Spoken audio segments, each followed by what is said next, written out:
welcome to today's video. Today, we are talking about animals. First, I want you to please watch these animals. What do they have in common? That's right, they are all endangered. They might well become extinct. So, did you know that the World Animal Foundation estimates that by 2025, as many as 1/5 of all animal species may well have become extinct? Now, does this matter? And if so, why and how? We're going to discuss in class. Now, let's go to student page 50, exercise A.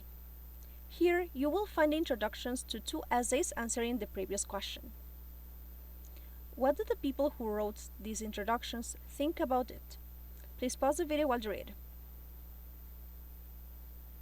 Okay, so if you notice in the first introduction, this person thinks that this is very alarming and that basically we're destroying our planet.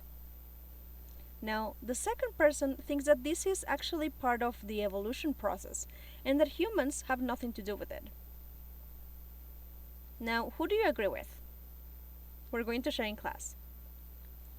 We're going to work on exercise B now.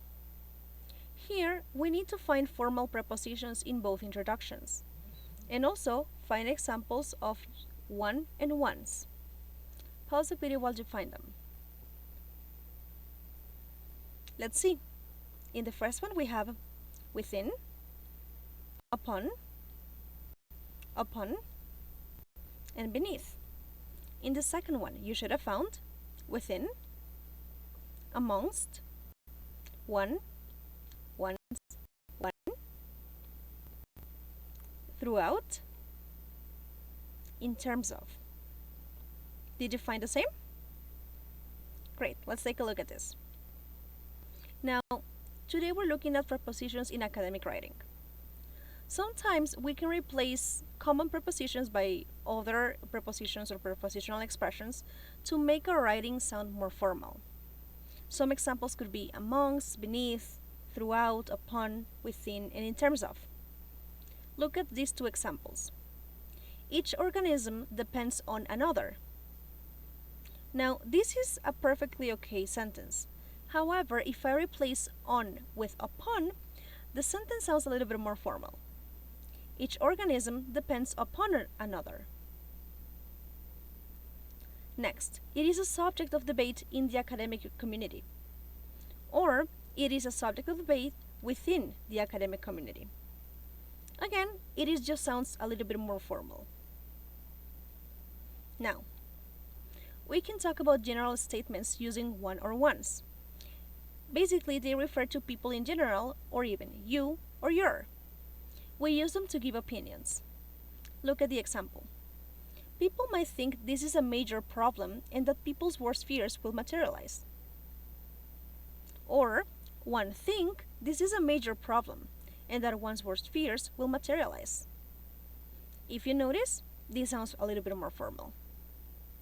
So let's go ahead and practice. Let's go to your workbook page 32, exercise A. Here, you're going to read the introduction to a persuasive essay. Please read it and find the author's argument. Now, also, you need to complete it using the correct prepositions. Let's do it first. Can animals predict natural disasters? The belief that has existed for centuries, throughout or in terms of Asia. Well, in this case, we're going to say throughout Asia, right? Now, pause the video and work on the rest, please. We're going to check this in class. Now, as I mentioned earlier, we're going to write a persuasive essay in class. So I want you to think of this question. Are animals smarter than